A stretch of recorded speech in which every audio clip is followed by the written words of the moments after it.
All right, everybody, welcome back to another episode of the Evernest Real Estate Investor Podcast. I am your host, Spencer Sutton, and I've got with me my co-host, Gray Hall. Gray, welcome back to the show, man. Take two was much better than the first take that we had to cut out there. Yeah, it's been a couple of weeks. Excited to get on here and talk about a segment of real estate that a lot of people have been excited about. And so, yeah, excited to have Jonathan on here today. Yeah, we've got Jonathan Mednick as our guest today. He's been on the podcast a couple of times. He's been on the Birmingham podcast, this podcast. And I was having a conversation, Jonathan, just with you the other day about short-term rentals. And that I just was like, people do want to learn more about this, want to know more about this. And so you might be the resident expert, but welcome back to the show. Thanks, Spencer. Thanks, Greg. Good to be back again. That's right. Well, you're our local go-to. You've got tons of experience. You've got for everybody listening out there, Jonathan, why don't you tell them a little bit about your experience? Just kind of give a little bit of a background and currently what you're doing as far as rental property here in the Birmingham area. 20 years of experience. Started in 2002. I've done north of 2,000 projects. Been in Birmingham about 11 years. And have north of 100 rental properties at present. Yep. And you and your partner, Jeff Shadrick, are what's really great to see. What I think about the two of you is just, and I've probably mentioned this before on the podcast, but when you do business and you have integrity and you do the right thing, and you stick around for a long time, right? you can grow a rental portfolio, and if you do the right thing, it all starts working out. Well, and that's what it's all about. A lot of times, the people we work with, we want to make sure they're well compensated, whether we're working with other real estate agents or contractors.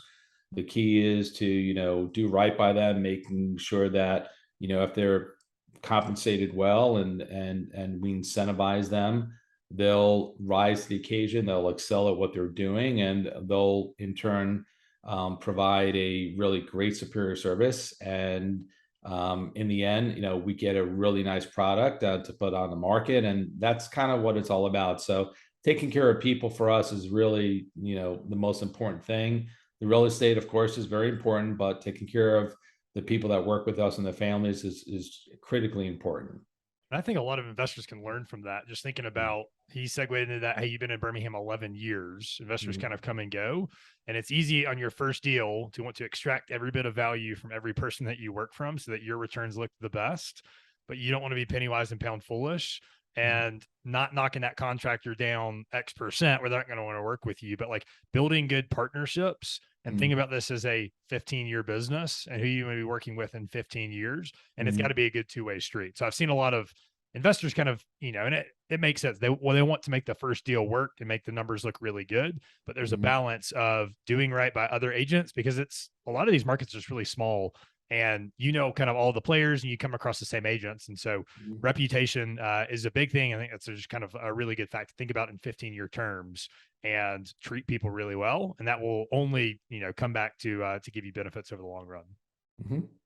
That's absolutely correct. And I find that, we work with a lot of people. We have a fairly large footprint here in Birmingham.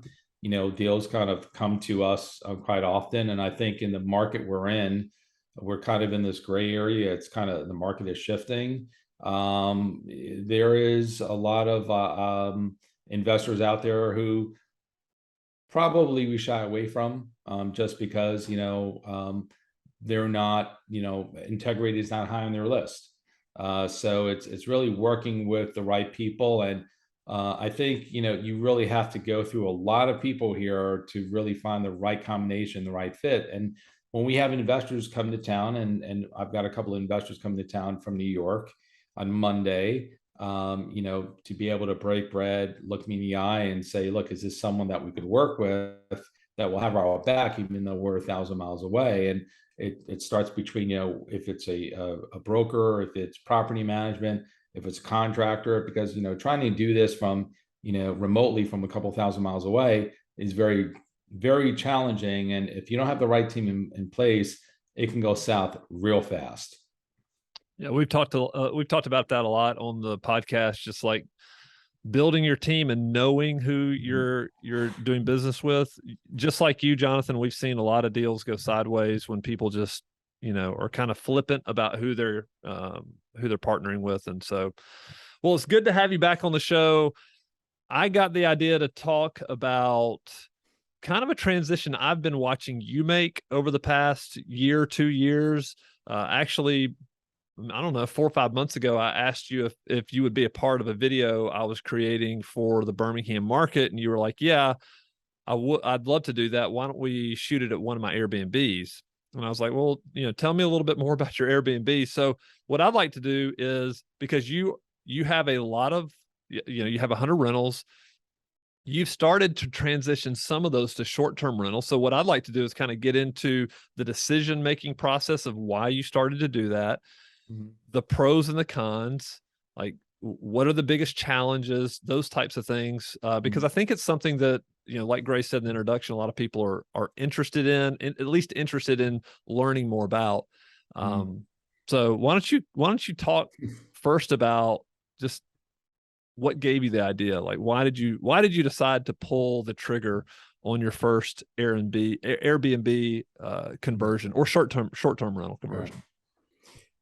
Beginning of the year, I was doing a couple loans for guys that were out of state. I think they were out of Utah.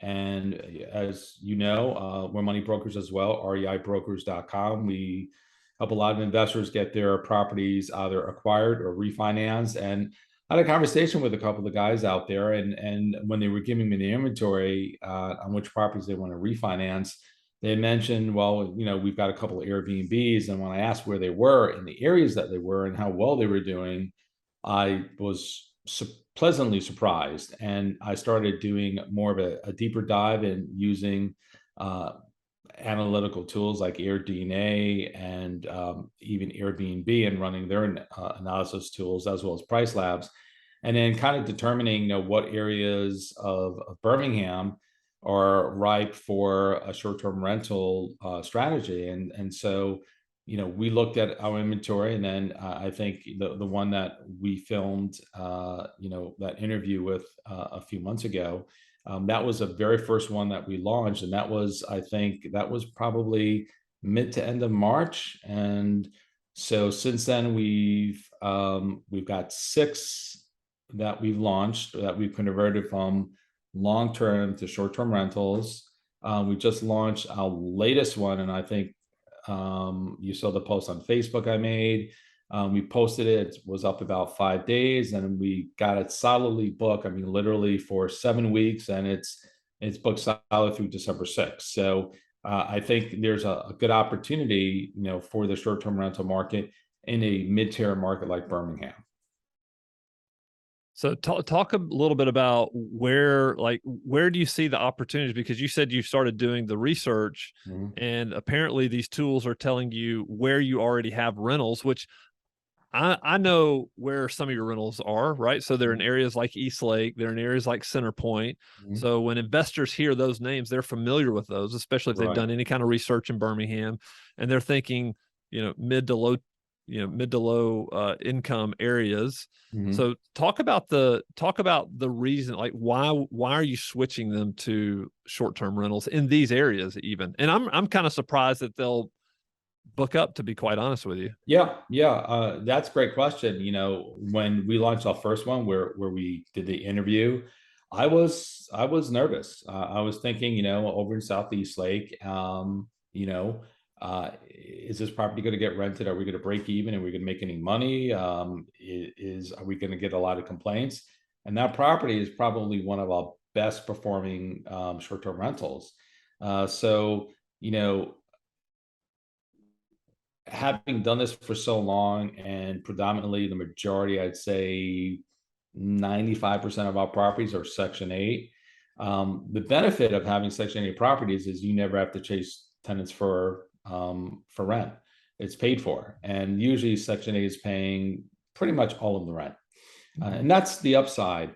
The downside is they don't really take very good care of the properties, and so when they inevitably move out, all the money that we've made on that net income over the last 3 or 4 years is sunk right back into the property to get it back in rent ready condition to put it back on the market. Now, a lot of people who hear these stories, they go on YouTube and they hear in these luxury markets how people are making 20, 30, 40, 50,000, a month. Some are making $250,000 profit a year. Those are in really luxury markets. These are beach, they're in mountains, they're in ski resorts, they're in the desert area like Joshua Tree in California. And you can do really well, but you've got to spend $500,000 to $1 million plus to invest in an area like that, and then to get it set up and running in a way that is going to be profitable for you. Birmingham is not that kind of a market. So for us, most of our properties, we probably would net out between around 300 a month after all expenses. So yeah, so we got 100 properties. Do the math. It's doing well. Tenant moves out, and they've been in that property for 3 years, and now we've made 300 times 12, 36, so roughly 10 grand. Probably all 10 grand is going to be piled right back into the property, reinvest it to get it rent ready again. And so we haven't really made any money. So where's the profit? So when I looked at the Airbnb or Verbo, short-term rental, and I decided, well, if I converted a property over into a short-term rental, and if I can make $300 to $500 a month as a short-term rental, and it's maintained on a higher quality, we don't have regular tenants tearing up the properties, and it's being well maintained, then it's a no-brainer. Right now, we're probably across the board averaging about $1,545 net income per short-term rental. Now, that doesn't sound sexy for most people running short-term rentals. They want to see, hey, you're making $5,000 to $10,000 a month net. That's not Birmingham.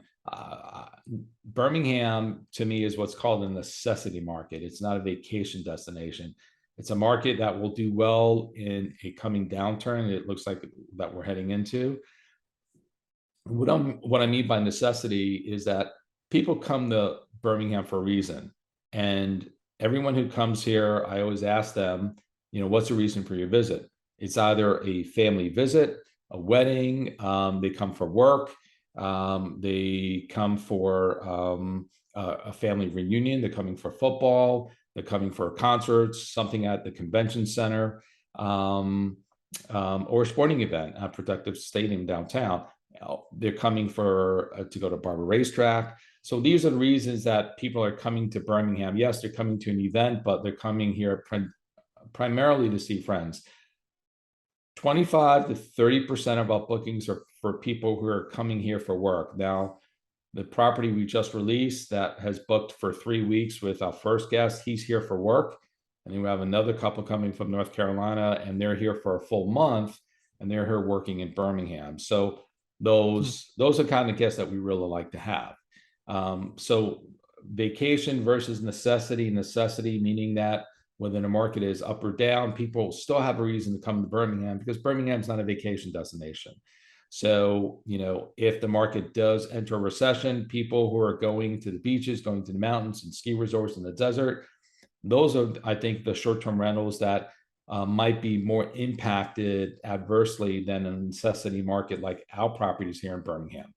That's like a boom and a bust, where if you have a bad snow year in Colorado, the bookings are going to go way down. If there's a hurricane or something like that, beach is probably a little more consistent. But I think there's a lot of these markets, like I know a lot of people in Kansas City that have them, very similar thing. Maybe they're going to a sports game, maybe they're going to visit friends, or maybe they're going there for work. Those aren't like, a $10,000 ski trip that you're going to have to book. And so if the economy kind of goes down, it will be interesting to see how that plays out over the next couple of years. If you recall, Airbnb launched in August of 2008. That was at the height of the recession. Mm-hmm. And so they came out of it, as they were building the platform, and then, HomeAway, now Verbo, came along several years later. And so they've been really doing exceptionally well in the run up to the market of where we are today, but they haven't really been stress tested in a recession. And so a lot of investors I know who have short-term rentals in other markets and luxury rentals in those areas, they're starting to feel impacted. They're getting less bookings. They're starting to see it. And, we have, and I'm happy to show you my spreadsheet. I have what I call it equalization days. And this is the number of days you need to book in order to pay all your expenses, break even. So, for us, our goal is to be less than 8 to 10 days a month just to break even on all expenses. But then in these luxury markets, a lot of them are 20 to 23 days to break even before they turn a profit. So they've got 1 week out of the month to make a profit. So to me, that's very risky, and it's not a market that I probably would want to invest in. Now you've seen that. Like I saw like two interesting stats. One was 45% of all Airbnb listings have come online since 2021. So I think people have seen this trend, and then they started to, I think part of it too is they started to pay above market because it was like, hey, it doesn't work as a long-term rental, but then I can justify to pay an extra $20,000-$30,000 because the spreadsheet says the cash flow is going to be there. It will be interesting to see how a recession affects that, but it's also like picking the right market. And I think you're hitting on, you already had 100 long-term rentals. Like you got pretty consistent, stable income. This is a lot more risky for this. You go all in on your first 5 properties. Kind of pretty early on. So I think it's like, I'm looking at this as like a part of your strategy to diversify and to optimize the portfolio, opposed to going in kind of right off the bat. Would you agree with that? Yeah, I would yes, I would. I would say that for us, it wasn't as much risk as I thought it would be, because again, the goal was to make at least the same amount or double than what we would net out with a long-term tenant. And since now we're probably 5 to 7x what we normally would get with a long-term tenant versus the short-term income, it's a no-brainer for us to continue to transition more of our long-term rentals into short-term rentals. So we might have in a month, if we have a property that makes $300 a month, I'm okay with that because that's what we would have made with a long-term tenant. But we're on the low end. I mean, I think our worst performing property is making maybe $900 a month right now. So that's 3 times to 3.5 times what we would have made with a long-term tenant. So it's a no-brainer, to convert them and to continue to move several of our other properties into the same strategy. Now, not all of our properties fit a short-term strategy. I mean, it's depending upon the neighborhood. I mean, even some of our really good properties, we've had some not so great comments, but they were concerned about the neighborhoods but all in all, I'd say that is maybe 2 or 3 not the best comments because of the neighborhoods. But for the most part, people have been very grateful, very appreciative. The properties are fully renovated. They're very well maintained to a much higher degree than they would be as a long-term tenant. And when you're staying in a house, a 3-bedroom, 2-bath, and paying 150, 190 a night versus getting 2 to 3 hotel rooms at 125 to 130 a night, it's a no-brainer. And of course, the trade-off is they know it's not going to be, an A+ neighborhood. So there's that expectation as well. And I think people are aware of that. I think it's interesting on the turnover. What I've heard, and I wonder if this is your experience, is there's probably less damage to short-term rentals because you're going in there every 3, 5, 7 days to check, clean the property, opposed to a tenant staying in there for 3 years and then moving out and having that $9,000 or $10,000 bill. We've all seen our fair share of, some of these kind of houses that have been really lived in, and a lot of your cash flow can go back into there. But has that been your experience where the homes are kind of more maintained if it's just Airbnb short-term rental guests? Absolutely. We are now instituting a policy for our long-term rental starting January that we are going to be visiting them every quarter. Because when a maintenance guys go in and they find there's something that they're hoarders or they're not taking care of the property, and I haven't been in a property in 6 or 9 months, that means I've got to get into the property. So we've been surprised by some of our tenants who have not really taken care of the property, and so with the long-term tenants. Now we're looking at going in every quarter to making sure they're taking care of the property, and if they're not, we're terminating their leases. And we've already started doing that. We've done it with I think we've got 6 short-term rentals, and we have 7 more that we're converting over. And of those, all of those properties, I would say at least half of them were with long-term tenants who were not taking care of the property. Now, to your question, Gray, when you have a short-term rental, it's twofold. When you're looking to maintain a much higher level quality and maintenance level, is that you've got your guest, which feedback is absolutely critical. So yes, we always want 5-star reviews for all our properties, but when they make certain comments like, it would be nice to have a coffee maker, or the bed was a little stiff, or I think the last comment, a guest just stayed in one of the properties. They had mentioned that it would have been nice if we had extra pillows. And when I get these comments, immediately, I have my housekeeping team. We go purchase these things. We put them in, so feedback from guests are absolutely important to create a much higher quality of a stay for future guests. So that's one. The other is housekeeping. The key to having short-term rentals is having a rock star housekeeping team, and we do.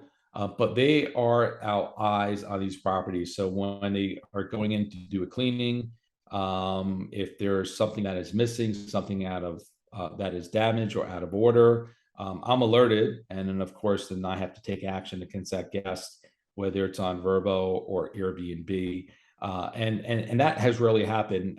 So we've had, in the 7 months that we've had these units up as short-term rentals, we put in 1 claim for a guest who stayed at one of our properties and did some damage to the drywall and broke a lamp, and that was with Airbnb. And we're waiting. It's been about a month, and we're waiting for Airbnb hopefully to come back with a decision to reimburse us, because it does fall under their insurance policy. So to answer your question, I know it's a little bit longer than I thought, is that you've got your guest feedback and you've got your housekeeping that's looking over the property. And so that level of maintenance is to a much higher degree than it would ever be with a long-term tenant. We used to do quarterly inspections on all of our properties here in Birmingham, but we found out that like really good solid tenants or residents don't really like us coming in the property every 12 months, right? I mean, if we're there for maintenance and then all of a sudden we're coming back and saying, hey, we need to schedule the quarterly, they're like, what are you doing? I live here. I'm paying you rent. Why are you coming in the house? You're not fixing anything. And so we did have to change that. But I totally understand wanting to make sure that, especially the Section 8 residents, they're living in that house a lot more than a resident that has a job and is leaving every day and just spending the night there.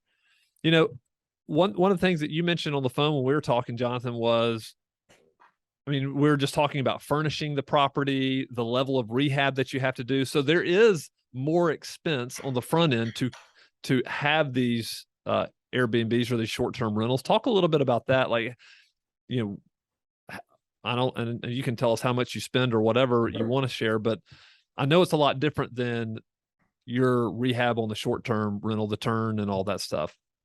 Yeah. So the upside to having short-term rentals is you're going to probably 5 to 8x your income, your net income versus long-term. The downside is that not every property in every area of Birmingham is a good fit for a short-term rental.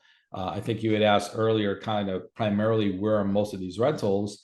They're all within 15 or 20 minutes of downtown, and that's where they all want to be. So if you got a property out in Adamsville or in Forestdale or down in Hueytown, it's a little bit farther than most people would want to travel to get to downtown. So first and foremost, they need to be closer to downtown. Now, that being said, when we look at these properties and we decide, which ones are a good fit, that is really the number one, reason for us converting a property into short-term rental is the location and in proximity to downtown.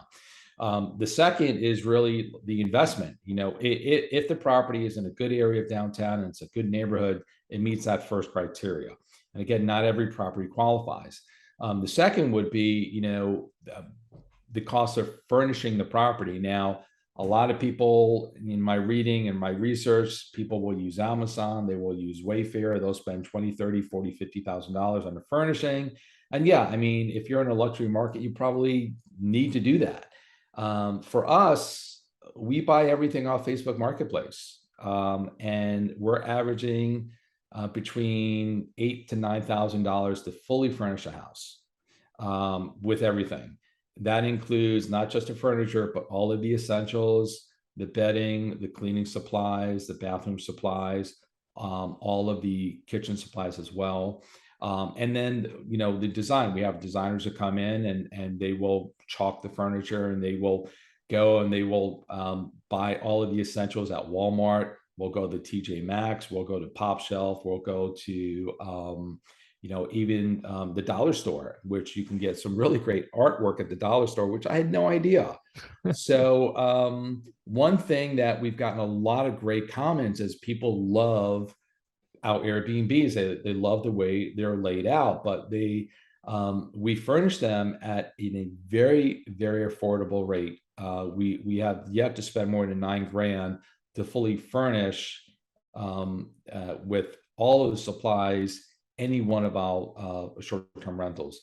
Now, that's the second part. The third part is, the condition of the property. If the property needs quite a bit of maintenance work, it's not going to be a good fit. So that means that for us, we've had to go in and spend anywhere between $5,000 to $30,000 to get it to the level of a short-term rental. So even though it may be in a good place, you may figure, okay, if I put $9,000 into it, I run my numbers, and then I know I can get an ADR, an average daily rate of 190, of 15 days occupancy over a 12-month period, and I can project my income to say, okay, I'm going to net out, $1,800 a month. This is great. You're only going to hit those numbers if you've got a really nice property that makes sense. So if a property needs a lot of work, you're going to have to reinvest dollars into getting it to basically to maintenance free, a very high level in order to attract guests who are going to want to stay there. The other thing is that once you release a property, you put it on all the platforms, feedback is absolutely critical. We just had a couple guests check out of our units on the last day or two, and they were raving about the properties. And every once in a while, we get someone who says, well, there was this going on at the property. I found the pest or something like that. And those adversely affect the reviews, which means that we may get less bookings. So you've got to make sure that that property is of very high quality, because if you don't, you're going to get bad reviews, less bookings. And before you know it, you're not even breaking even on your monthly expenses. And what level of rehab? So I assume most of these are probably 3-1s, 3-2s, 12 to 1,500 square feet. When you're doing some of these rehabs, in order to get that highest average daily rate, are you having to fully update kitchens? Like, are you having to over improve the house compared to the neighborhood? Or are you basically bringing it to kind of retail level and fixing up the kitchen, the bathroom, plus the maintenance items? There's two approaches to that. The couple of houses that we have in Southeast Lake, for example, that a full remodel, they were $100,000 to $125,000 renovations. And as the market started to soften, we felt that we couldn't hit our number on the resale. So we offered them as short-term rentals on Airbnb and Vrbo. And so they're literally brand new houses. Mm-hmm. So that's kind of one type of asset, which of course, people can certainly do.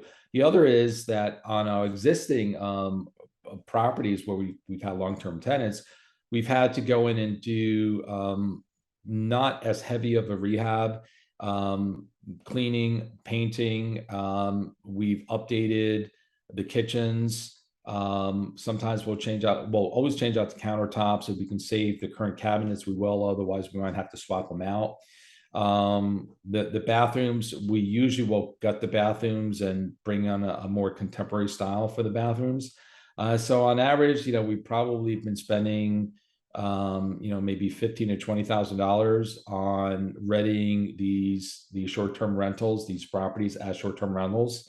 But it's not something where you could just take a property that you can just paint and clean and redo the floors and now it's ready. You can, but what'll happen is that you're either not going to get bookings, and the bookings you do get, you may not get the best reviews, and which is really the kiss of death.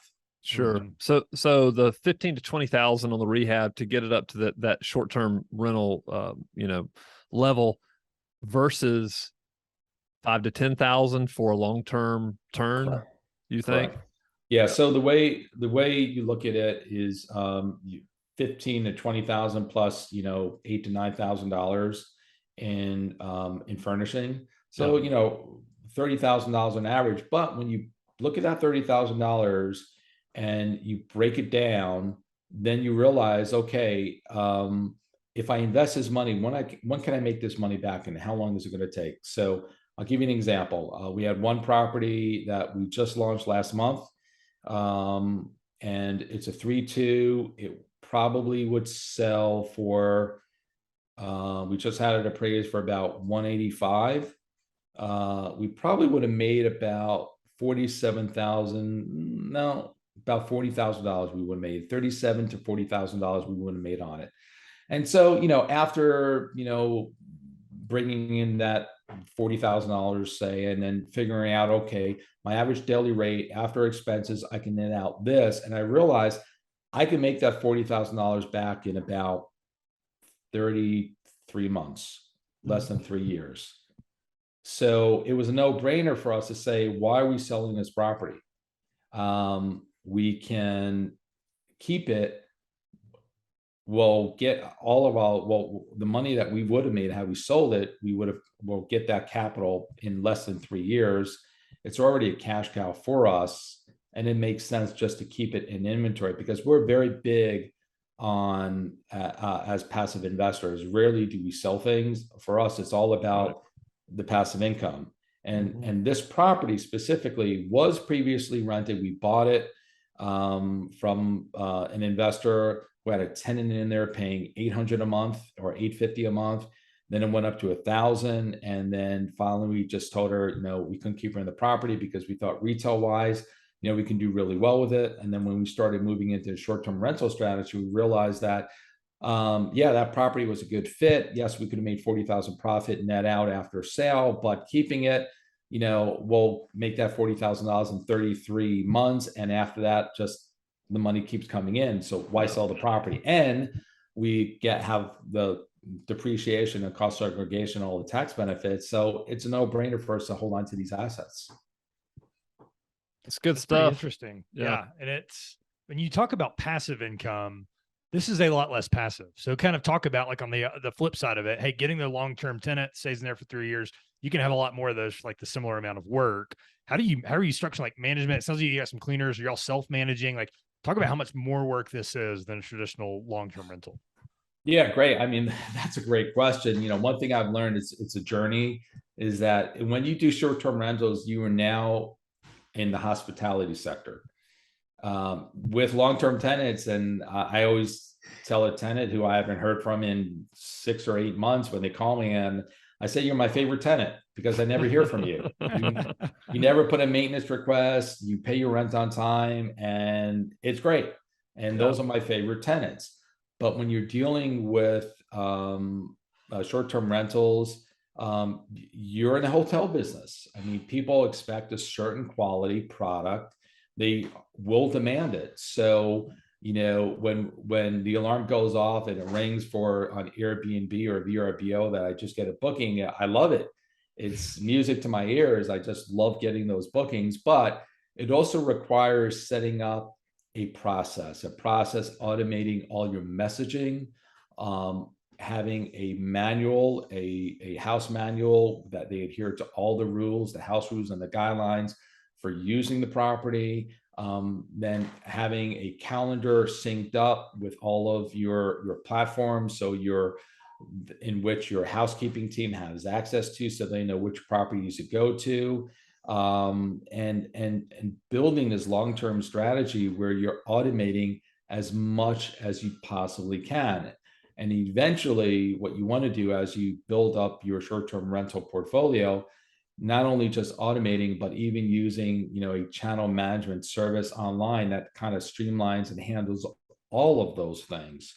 One of the little things, like on VRBO, Verbo, is that the messaging is not automated. So anytime you get a booking, we've created templates, but I have to go in and manually send a specific message to that guest, whether they just booked it, whether the day of check-in, the day after they checked in, to make sure everything is going well, then a checkout reminder the night before, and then the day they're checking out to send a list of things they need to do prior to checking out the property.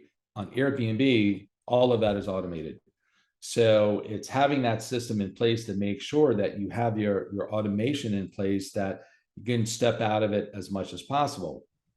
The downside, I think, is that, a lot of times we have instant booking turned on, but there's a certain, and I won't really go down the rabbit hole, there are certain scenarios where you have to pre-approve a guest. And so that means that, or, they have an inquiry and you've got to be Johnny on the spot. I mean, when I get an inquiry or pre-booking, I'm responding to them immediately, answering all the questions. I approve their booking. If I think they're a good fit, I do look at the reviews and make sure that there's no negative reviews, and then I accept them. So one thing is the communication with potential guests is key, because if you wait literally more than 30 minutes to an hour, they've already found something else.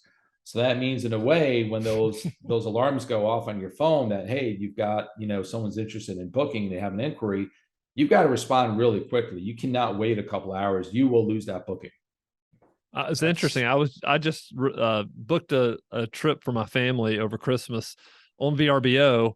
And I was more nervous that they weren't going to accept me. I was like, what are they actually looking for? Like, why do they have to accept me? And I was just nervous, and I booked it at night, and they didn't respond until the next day. And then what's interesting is we had something come up. I had to cancel that trip. And so we were looking for a different place in a different location and found one on Airbnb. Mm-hmm. And so booked that, and it seemed to go a lot faster, but their cancellation policy is only like 48 hours, and VRBO was months. Yeah. The interesting thing is Airbnb and VRBO, they have about 5 to 7 different cancellation policies. So what we have is what's called a strict policy, meaning that if within between 30 days prior to arrival, they get 100% refund. If they try to cancel within 14 days of arrival, they get a 50% refund. If they try to cancel within 7 days of arrival, they don't get anything back. And that's just one way. That's one of many, right? Right, one of many. But for us, I'd say we have some bookings that are now out in Thanksgiving and Christmas, but 90% of our bookings are within a week of arrival. So offering that strict policy is really no brainer, because I think, we've had 2 cancellations where they were either fully refunded or half refunded. And we've had, I think, about 275 stays maybe close to 300 stays now since we've launched in March. So having 2 cancellations, and I'm okay with that, but it is different. I think the most important thing for hosts is they are going to look at reviews. If you have any negative reviews as a guest, then that's going to give a host pause. I mentioned on the first the property that I just recently launched, I launched it that afternoon. We had a lady who's coming in, and she just wanted a place to crash for the night. And it was literally, she booked it at 7:00. She was arriving at 8:30. I allow people to book up to 11 p.m. So we allowed her to book it. Unfortunately, she said she had a service dog. And of course, you can't charge our pet fee. I said, that's fine, because, we have to adhere to the rules and laws. But she had 4 service dogs, which was, I think, a bit much, and she took advantage of it. So, she stained the couch, and the place was a little bit messier than it should have for our very first guest for that particular property. I did not leave her a good review. I just said, you clearly took advantage of the pet fee policy, having claiming that it's 4 service dogs when it's just, one, I can say maybe 2, but 4, no. So how other hosts will look at her when they see my not so great review about her, may affect her in her ability to book lodgings in the future. And like on review, I think knowing yourself and if you want to be in the hospitality game is really important. You got to be Johnny on the spot. You got to really care about reviews. I've got a couple friends that do that out here in Denver, and you got to be on it. And it seems very stressful to me. I think cash flow sounds really sexy. The process seems very, challenging. You just kind of always be on. So like analyzing, do you want to do that? Is that trade-off worth it? The higher cash flow for the additional work? And there's not probably, I don't know, you tell me, are there a lot of property managers? Like in vacation markets, there are property managers that will handle this for you. Probably in a lot of markets like Birmingham or other cities, like in Kansas City, for example, there's probably not a ton of options for management companies that will do that. Is that right? Yeah, that's correct. There's really no one here in Birmingham doing it that I know of.